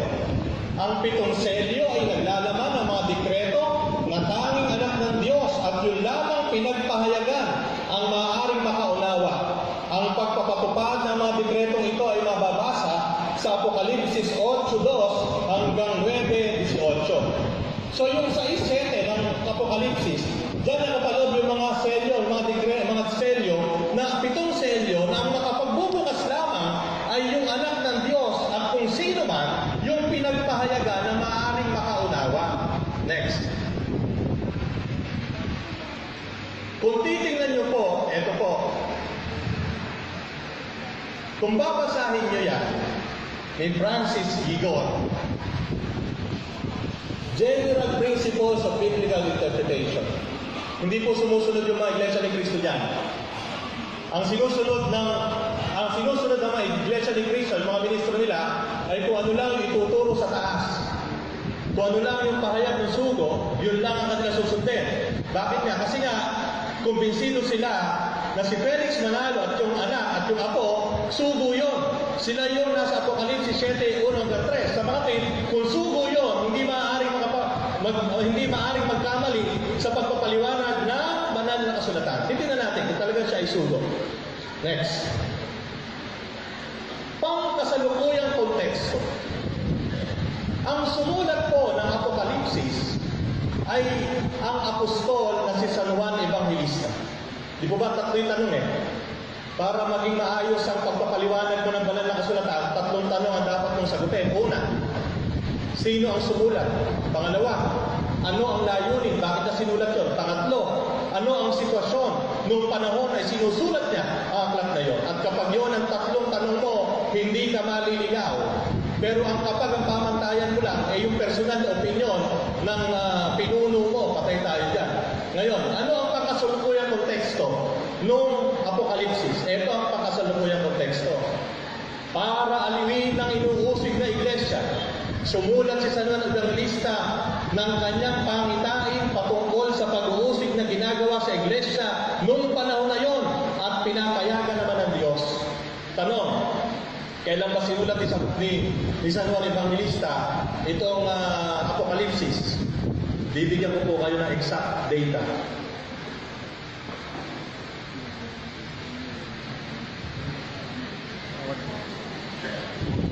Ang aklat ng Apokalipsis ay sinulat ni San Juan Bautista noong taong 94 to 96 AD. 94 to 96 AD. Ano ang panahon na yun? Kasagsagan ng pag-uusig at pagpatay ng mga Romano sa mga Kristiyano. Yan po yung sitwasyon nung sinulat ng Apokalipsis. Pinapatay ng mga Romano ang mga Kristiyano. Kaya nga, si San Juan Bautista, sumulat siya ng kanyang pangitain para aliwin ng mga inuusig na miyembro ng iglesia, mga iglesia sundalong Romano. Next.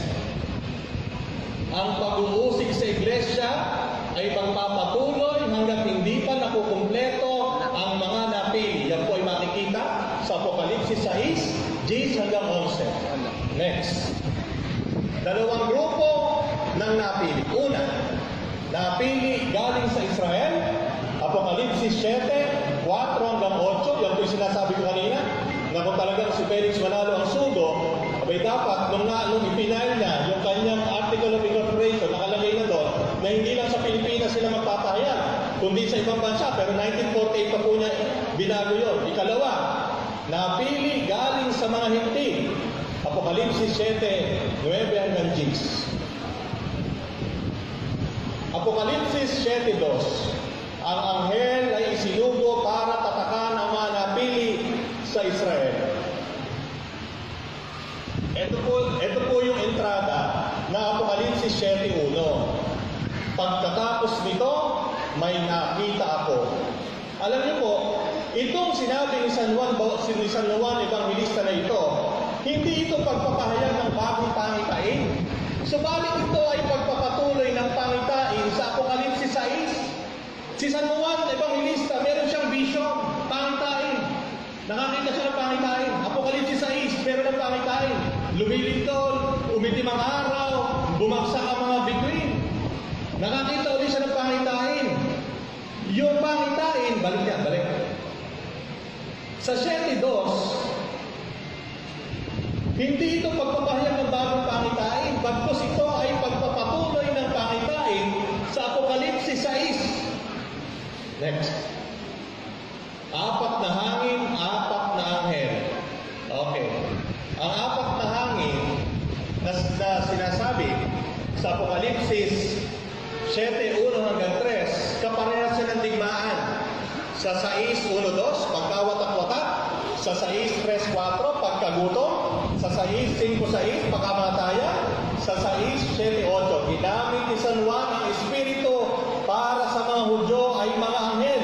Yung Espiritu na nakalagay doon, 4 na anghel, ay katulad ng pananaw ng mga Hudyo nung panahon na yon.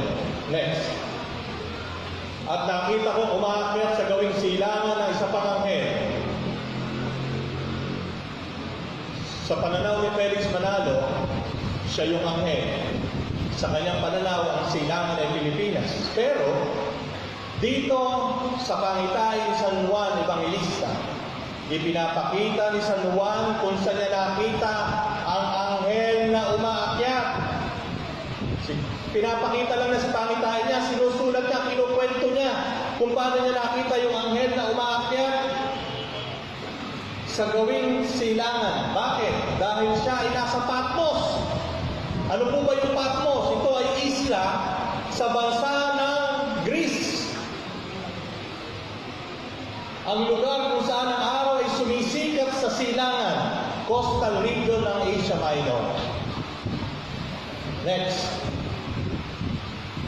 Ang isa pang anghel na tinutukoy, maliban dun sa 4, kung susuriin nyo, ito po, context. Yan po wala ang Iglesia ni Cristo. Ang mga Iglesia ni Cristo kapag nagpaliwanag out of context. Bakit? Kung binasa nila yung buong libro ng Apokalipsis, makikita nila na yung anghel na tinutukoy sa Apokalipsis 7:2 ay si Kristo. Bakit? Paki-picturean po itong mga talata na ito. Lahat po ng talata na ito ay galing sa aklat ng Apokalipsis. Babasahin ko po sa inyo kung bakit po sinabing yung anghel sa Apokalipsis 7:2, si Kristo yun, hindi si Felix Manalo. Babasahin ko po sa inyo. Uumpisa ko po sa unang kapitulo ng Apokalipsis, Apokalipsis 1:1.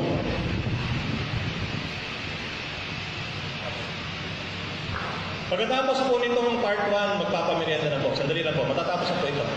At habang nagpapamerienda po tayo, pwede pong magtanong sa unang bahagi. Apokalipsis 1. Sabi dito, Ito ang pahayag ni Jesucristo na ibinigay ng Diyos sa Kanya at Kanyang inihayag kay Juan na alipin niya sa pamamagitan ng anghel na Kanyang isinugo. Okay. Sa unang pagkakarinig, parang sino nagsusugo? Si Kristo, di ba? Parang si Kristo. Pero ulitin ko po. Ito ang pahayag ni Jesucristo na ibinigay ng Diyos sa Kanya. Okay? Pahayag ni Jesucristo na ibinigay ng Diyos sa Kanya. At Kanyang inihayag kay Juan. So yung Diyos nagpahayag kay Kristo. Si Kristo nagpahayag kay Juan. Alipin niya sa pamamagitan ng anghel na Kanyang isinugo. Sino nagsugo ng anghel? Yung Diyos. Tatlong nine. Sino yung anghel? Si Kristo. Paano po natin malalaman na si Kristo talaga yung anghel na yan? Basahin pa po natin. Apokalipsis 7:2. At nakita kong umaakyat sa gawing silangan ng isa pang anghel, taglay ang pangtatak ng Diyos na buhay. Sumigaw siya sa apat na anghel na binigyan ng kapangyarihang maminsala sa lupa at dagat. O merong isang anghel, bumababa naman sa langit. Umaakyat sa gawing silangan yung anghel papuntang langit. 8:3. Dumating ang isa pang anghel na may dalang gintong sunugan ng insenso at tumayo sa harap ng dambana. Binigyan siya ng maraming insenso upang ihandog sa dambana na nasa harap ng trono, kasabay ang mga panalangin ng mga hinirang ng Diyos. Anghel na naman. Pero tingnan niyo po yung ginagawa ng anghel sa binabasa ko. Gs 1:3. Pagkaraan nito, nakita ko isa pang makapangyarihang anghel na bumaba mula sa langit. Siya'y nababalot ng ulap at may bahaghari sa kanyang ulunan. Nagniningning na parang araw ang kanyang mukha at parang mga haliging apoy ang kanyang mga binti. May hawak siyang isang maliit na aklat na nakabukas. Itinungtong niya sa dagat ang kanyang kanang paa at sa lupa naman ang kaliwa. Sumigaw siya, ang kanyang tinig ay parang atukal na leon. Tinugon siya ng dagundong ng 7 kulog. Ito naman po, pinapakita isang anghel na napaka makapangyarihan.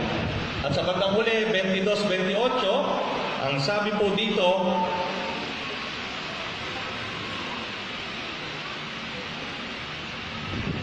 sinabing nagpatutuo na lahat na ito, tiyak na, darating na ako. Amen, dumating ka na ba, Panginoong Jesus? Naway makantang na lahat ang kagandahang loob ng Panginoong Jesus. So kung titingnan niyo po, lahat ng anghel na binanggit sa Apokalipsis ay hindi ordinaryo anghel. Puro mga anghel na may kapangyarihan, puro mga anghel na sinugo ng Diyos, puro mga anghel na nagtataglay ng kapangyarihan ng Diyos. Sa makatwid, si Juan na nakakita sa anghel na alipin ni Jesucristo, si Juan, ang kanyang pangitain sa 7:2 ay nakapatungkol kay Kristo. Hindi si Felix Manalo. Ano ba ang nilalaman ng Gawa 20:29-30 na ito ang basihan nila ng pagtalikod daw ng tunay na iglesia? Basahin nga natin.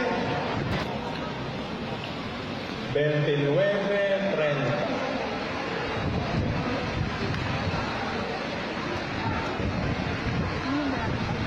Hindi. Wala na. Ayun. Kaya nga nandyan eh. Ito po, sinabi ni San Lucas, ang gumawa po, ang nagsulat po ng Gawa ng mga Apostol ay si San Lucas. Yung pong nagsulat ng Ebanghelyo ni San Lucas, for your information. Sabi po, alam kong pagkaalis ko'y magsisipaso ang mababangis na asunggubat at walang patawad nilang lalapay ng kawan. Mula na rin sa inyo'y may lilitaw ng mga tao magsasalita ng kasinungalingan upang mahigayat na sumunod sa kanila ang mga alagad. Ayan, yan ang konteksto. Dahil dyan, sabi ni Felix Manalo, tumalikod ang simbahan katolika, ang tunay na iglesia na tinayo na ating Panginoon. Next. Yung mababangis na lobo pumasok. Sino ba yung mababangis na lobo? Sabi, yan daw yung mga obispo. Dahil yung mga obispo, mga pari, mga kardinal, pinapasakitan ang mga miyembro ng simbahan. At yan po yung kanilang talata na ginagamit. Next. Mga ano. At sa ikalawang Tesalonica 2:4, sabi nila, yan daw ay patungkol sa Santo Papa. Dahil ang Santo Papa daw, ano tawag dito? Ipinuprosisyon. Makikita nyo sa YouTube yun, noong araw, ang Santo Papa pinuprosisyon, binubuhat, hinahalikan ng paa. Yan daw yung mga tanda ng pagsira ng dahil daw kinukuha ang karangalan mula sa mga tao. Yan po yung ginagamit nila. Next. At ang kaganapan ng hula sa kasaysayan ng mundo, eto na. Noong daw 325, si Emperador Constantino, gulyawang opisyal ng reliyon ng imperyo, ang simbahang katolika. Nung nagsanib ang imperyo at ang simbahan, doon na unti-unting tumalikod ang simbahan. Ayan. At si Emperor Justino, noong 6th century, nagsara na ang pagtalikod ng tunay na iglesia. Ibig po sabihin, sabi ni Felix Manalo, Bukas na po. sabi ni Felix Manalo, ang pagtalikod ng simbahang katolika naganap noong pagkamatay ng huling apostol. Pero ang kaganapan ng pagtalikod naganap noong panahon ni Emperor Justino. Noong 6th century, nawala na ang tunay na simbahan. Ayun.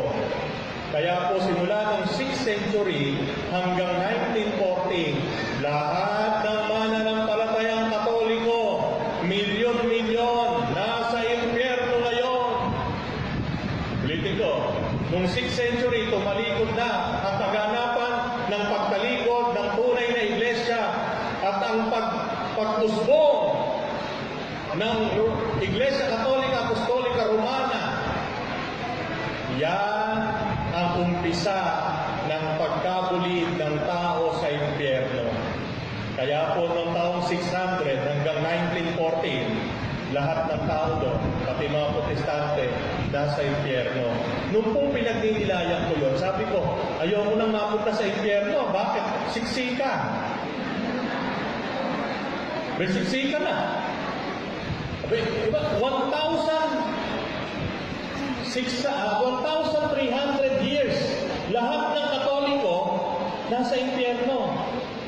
Hindi lang Katoliko. Disiksika na doon. Kaya huwag na kayong mag-aasang pumunta sa impyerno, siksika, mahirap. No? Okay, next. Okay. Yan po ay blanco kasi sasabihin ko na sa inyo ang totoo. Yung po yung paliwanag nila. Ito ang katotohanan dyan. Una, si Felix Manalo, sabi niya, kapag wala sa Biblia, hindi totoo. Sabi niya dito, kapag wala sa Biblia, kapag hindi nakasulat sa Biblia, hindi totoo. Bakit? Sapagkat ang Biblia mismo ay makapagbibigay sa iyo ng katotohanan. Kumbaga, yung Biblia, self-sufficient. Pagbasa mo pa lang, ando na yung katotohanan. Kaya ang una niyang ginawa, tinanggal niya ang Fathers of the Church. Ano po ba yung Fathers of the Church? Yung mga kahalili ng mga apostol. Lahat ng sumusunod sa mga apostol, tinanggal niya lahat yun. Walang kwenta yan. Eka. Ang paniniwalaan natin yung mga apostol, namatay na lahat. Yung mga sumunod yan, wala nang kwenta. Bakit? Sapagkat ang Biblia, nakakapagbigay ng katotohanan. Ito pala. Kapag wala sa Biblia, hindi totoo. Yun ang sabi niya.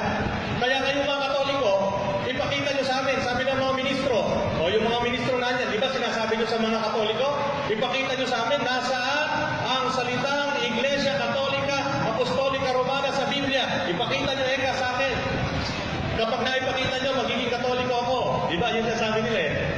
Kami eka, nandyan, Roma 16. Magbatihan kayo ng pananalig, binabati kayo ng mga iglesia ni Kristo. Eh kapatid, mga ministro, nandito man kayo,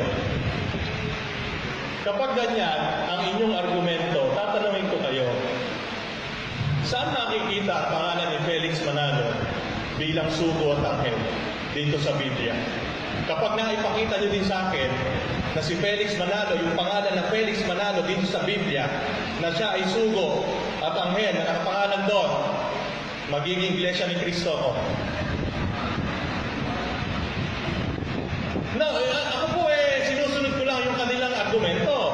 Kasi sinasabi nila, ang Iglesia Katolika Apostolika Romana ay hindi tunay na iglesia sapagkat wala yung pangalan dito. O ngayon, tatanungin ko kayo, argumento nyo, kung wala dito, hindi totoo, o sige. Felix Manalo, pakita nyo sa akin. Ano yung sasabihin nila? Ay hindi eka. Yung eka Apokalipsis 7:2, yun eka sumisimbolo, yun eka si Felix Manalo.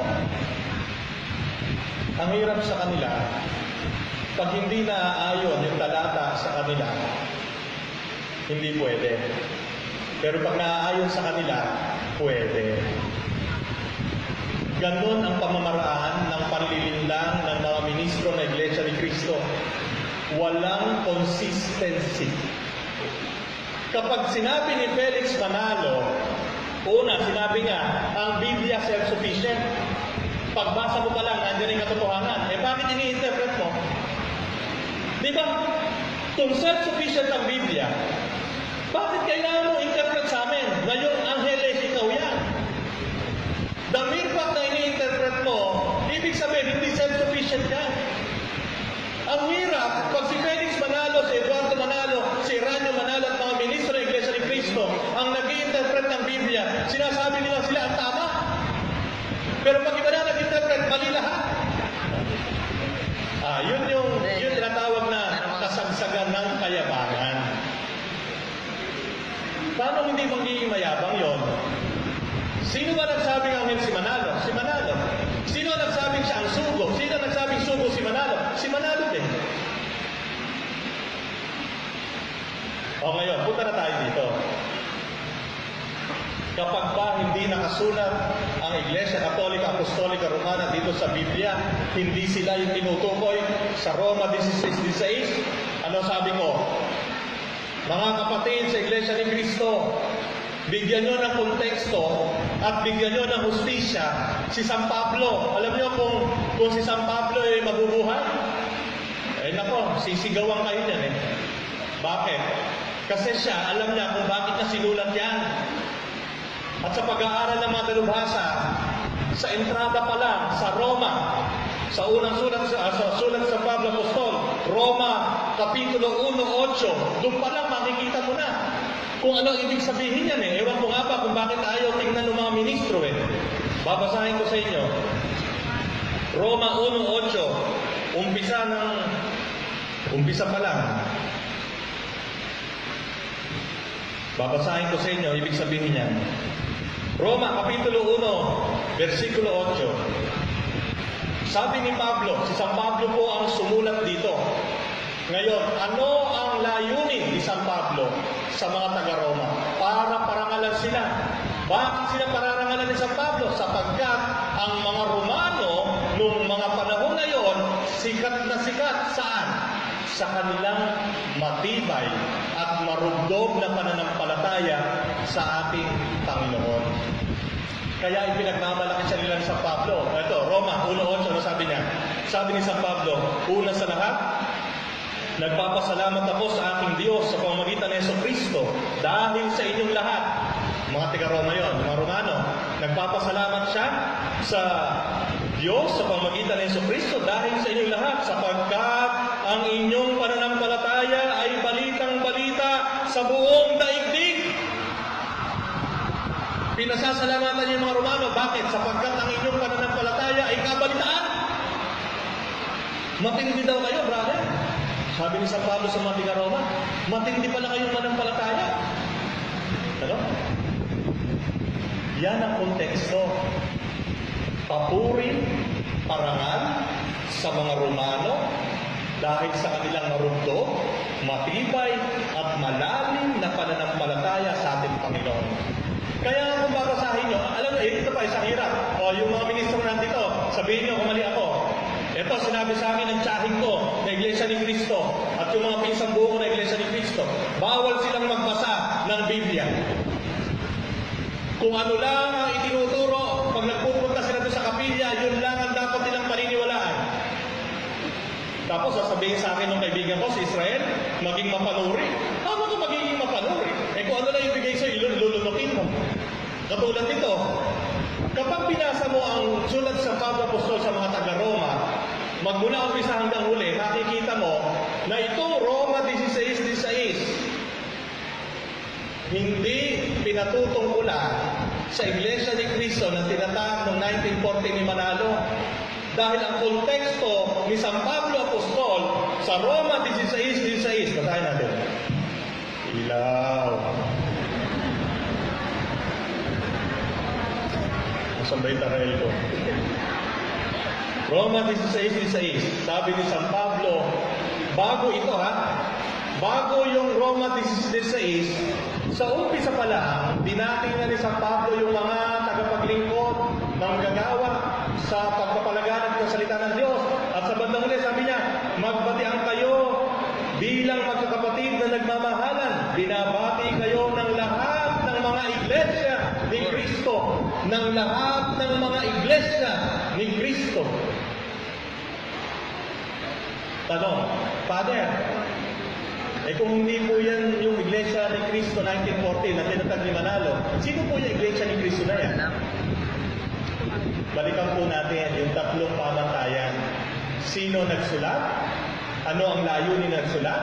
At ano ang sitwasyon nung sinusulat yun?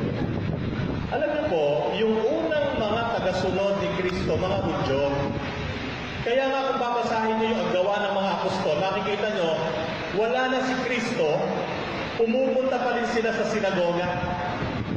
Pumupunta pa rin sila sa templo. Mga Hudyo yan eh. Mga Hudyo yan eh. Bakit ngayon sila tinawag na Iglesia ni Kristo? Kasi kinig out sila.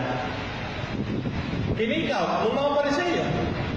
Kasi sabi na, kung talagang Hudyo ka, hindi ka susunod kay Kristo. Pumupunta kayo din sa templo namin. Nakikibasa kayo ng salita ng Diyos. Nakikinig kayo ng sermon ng mga Pariseo. Pero hindi nyo naman ginagawa yung ginagawa namin. Ang ginagawa nyo, yung Kristo nyo na namatay. Lumayas kayo. Ayun, kinig out ang mga Hudyo na Kristiyano nung panahon na yun. Kaya si San Pablo, sa lahat ng kanyang mga sulat, lalo na sa mga taga-Roma, ginamit niya Iglesia ni Kristo para bigyang diin na, hoy, hindi na kayo Hudyo, Although Hudyo kayo, pero hindi na kayo Hudyo. Hindi na yan ang religion nyo. Sumusunod na tayo kay Kristo. Iglesia ni Kristo na tayo. Ano? Ngayon, sila ba yung INC 1940? Hindi. Bakit? Sige nga, kung may mga ministro pang nandito, ipakita nyo sa akin ang koneksyon ng Iglesia ni Kristo dito sa Pilipinas sa Iglesia ni Kristo sa Roma. Ito, Roma 16:6. Mga Iglesia ni Kristo ito sa Roma. Sasabihin ng mga yan, kasi ito ang sinasabi sa akin ng aking mga China. Aba, hindi na ikaw maipapakita. Bakit? Kasi nga ikaw tumalikod na. Ano ka ba yung sabihin mo? Nalikod na lahat. Imagine ninyo, nalipol daw yung tunay na iglesia. Yung lahat ng miyembro ng tunay na iglesia, nalipol. Kaya hindi na makikita yung koneksyon ng Iglesia ni Cristo 1914 sa Iglesia ni Cristo sa Roma 16:6 dahil nalipol eh. Sino natira? Si Felix Manalo. Tayo. Ito. Tayo. Roma 16:16. Isinulat. Kaya ba sinulat ito? Dali lang. Alam nyo, napakadaling malaman kung sino nagsisinungaling ngayon eh, lalo sa mga sekta. Punta ka lang kay Google. Masarap si Google eh. Teka alam mo si Google palagay ko, darating yung araw, magkakaroon ng iglesia ni Google. Mahusay eh. Okay. Yung sulat ni San Pablo Apostol sa mga taga-Roma ay isinulat noong taong 56 AD. Tagal mo lang ba ito? Ano? 56 AD.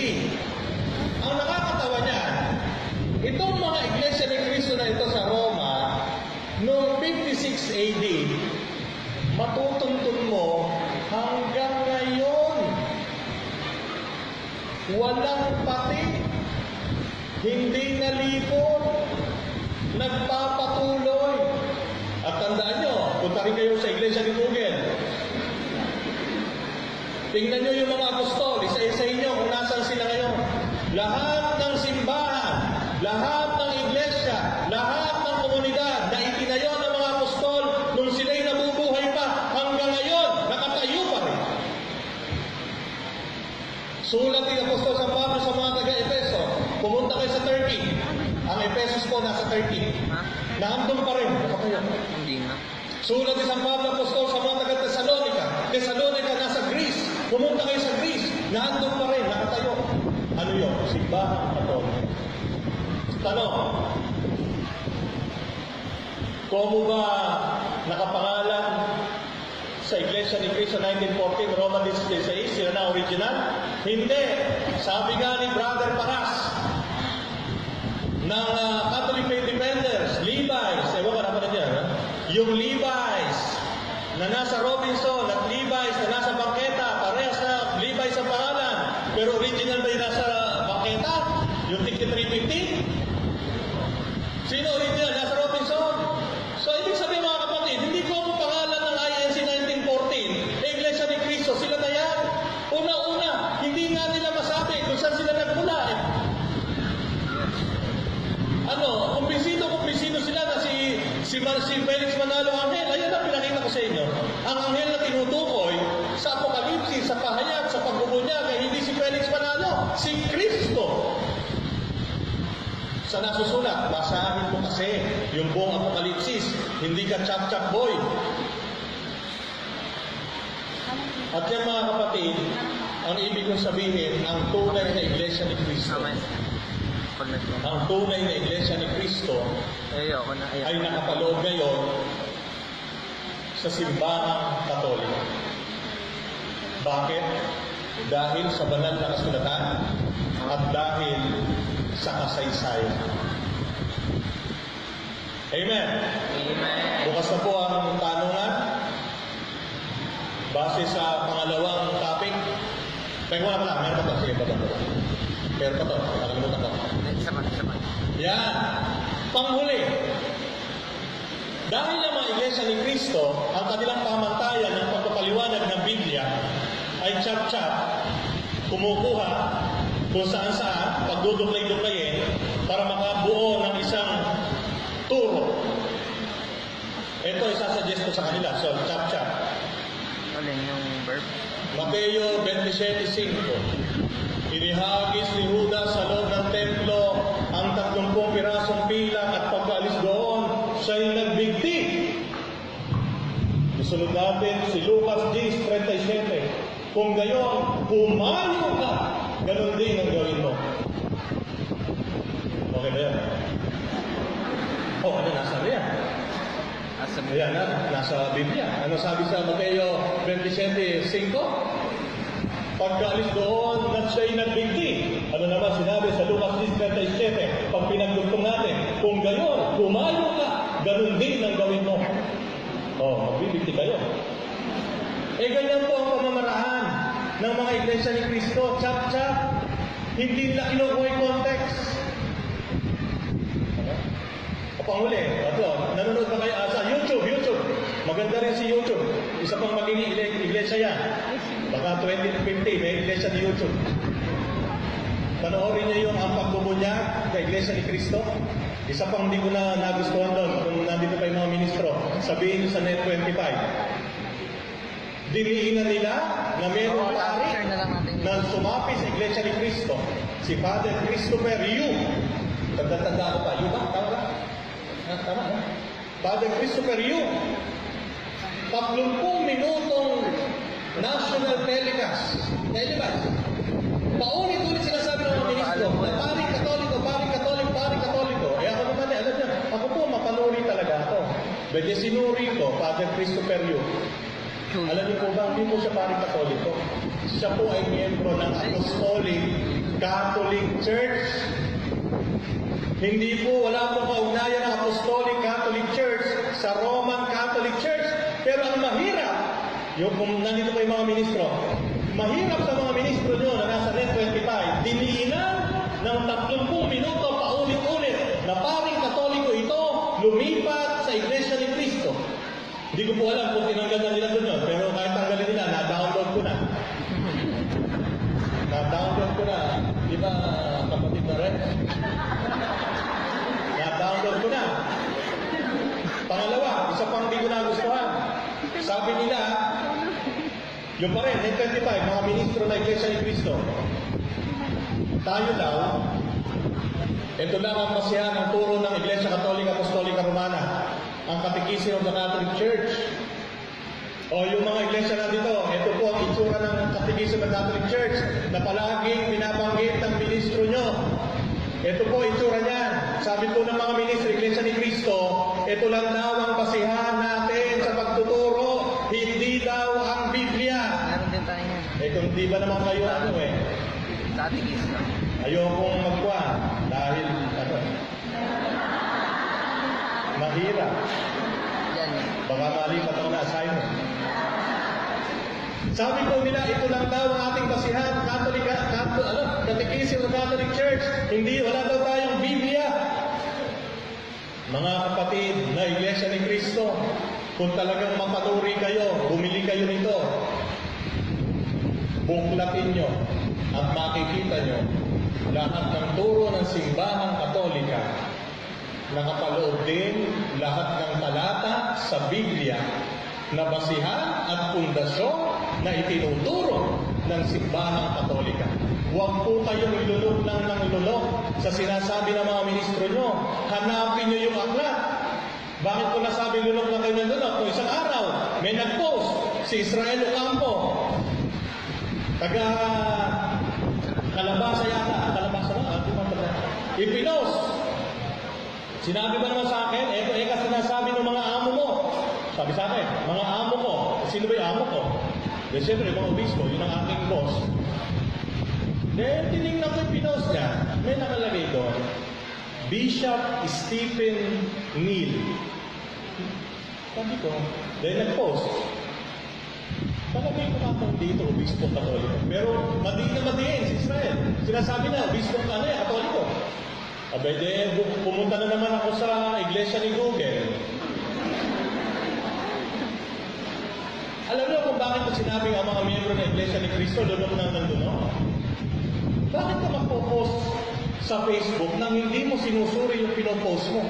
Alam niyo po si Bishop Stephen Neal, kung sino? Siya po ay hindi Katoliko, siya ay Anglican.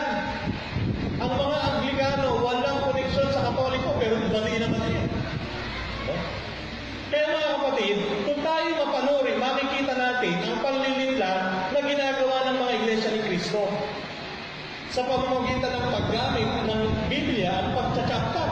Sinabi ni Manalo, Felix Manalo, ang Biblia daw self-sufficient. Ba't ko ini-interpret? Ang hirap, si Felix Manalo, si Errado Manalo, si Eduardo Manalo, pwede magpaliwanag sa Biblia. Pero kami, hindi pwede. Bakit? Kasi daw, yung lolo nila sugo. Ayun, pinakita ko sa inyo, sino ba sugo? Sino ba nagsabing sugo siya? Yung Biblia. Sabi ng mga Iglesia ni Cristo, nasa Biblia, yung Biblia eka, sinasabi, sugo siya. Lukuhin mo lang ng panahon. Hindi Biblia nagsabi, kayo ang nagsabi. Kasi kung tunay nung susuriin ng Biblia, hindi ganun ang sinasabi ng Biblia. Ang sinasabi ng Biblia, yung isang anghel, si Kristo, hindi si Felix Manalo. Amen? Lahat po ng gusto magtanong, bibigyan ko po kayo ng isang araw sa pagtatanong. Hanggang bukas, pwede po kayo magtanong. Basta lang po huwag kaabot na alas 7 ng umaga dahil po may misa alas 7 ng umaga bukas. So kung pwede pong tapusin na natin alas 6 ng umaga, kinabukasan. Pero pwede pong magtanong. Mag-umpisa magtanong ngayon.